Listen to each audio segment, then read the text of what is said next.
Hey, how's it going?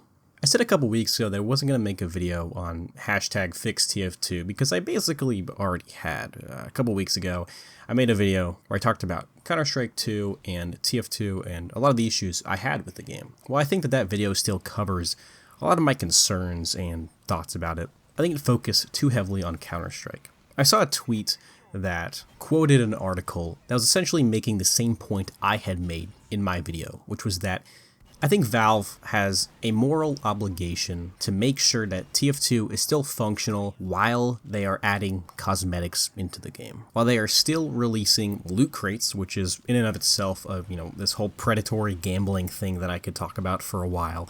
While they are still doing that, they should at least have the game functioning on a basic level, which as of right now, it is struggling to do. Game preservation has been a big topic in gaming recently, with the 3DS shutting down, the Xbox 360 is about to get shut down, emulators have been shut down, and a bunch of other live service games have gone offline because their, developers see that it's not really worth it to support them, and these games basically become unplayable. Now, TF2 in itself is a live service game, and one of the oldest that's still running. It can't exist without either official support from Valve or community support, with mods and servers, whatever. And seeing this tweet and seeing a lot of the positive reception that people had towards it, I think reinvigorated the fire in me, about TF2. And even though I'm not this strong TF2 player anymore, I do care about the state of this game and how long it will be supported. I've seen so many people online, tweets with tens of thousands of likes, essentially saying, oh, it's a 17-year-old game, man, just let it go. And while I do understand kind of where they're coming from, I still think it's a really lame sentiment. I think video games are art.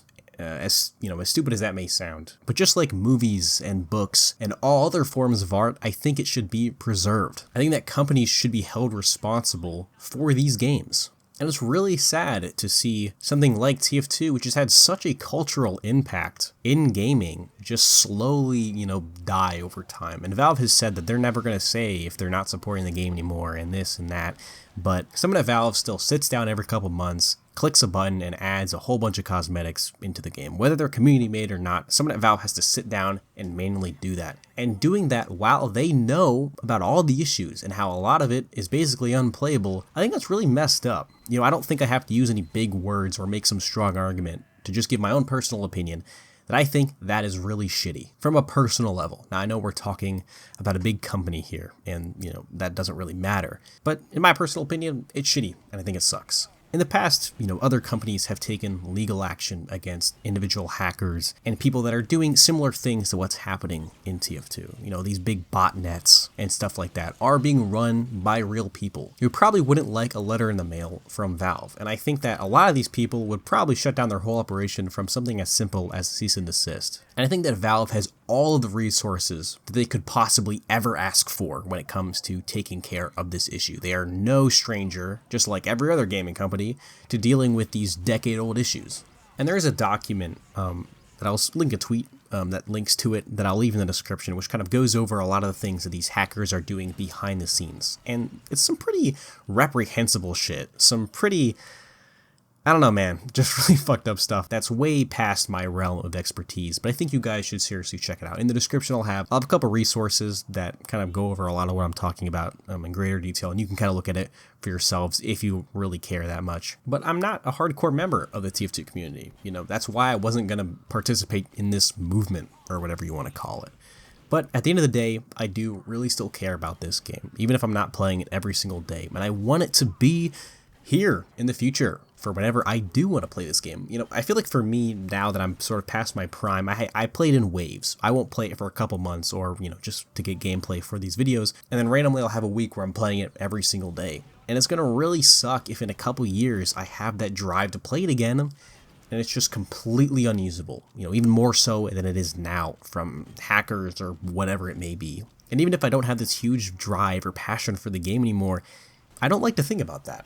I think that sucks, because this game has had a huge impact on me and so many other people. It was my first PC game, and I'm sure it was, and still is, for so many other people. And I wish that it was given the respect and time that it deserves. And for all the people that are sort of being dickheads and haters online, yeah, I get it, the TF2 community can be cringe, and it is an old game, and this and that, but it's a cool game.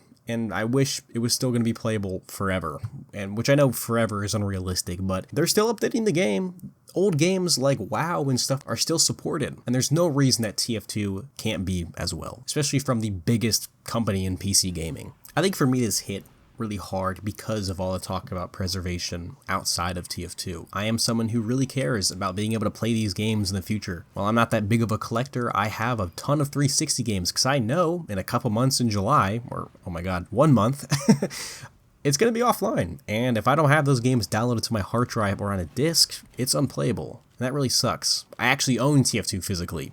I own the orange box and I own a physical copy of the disc.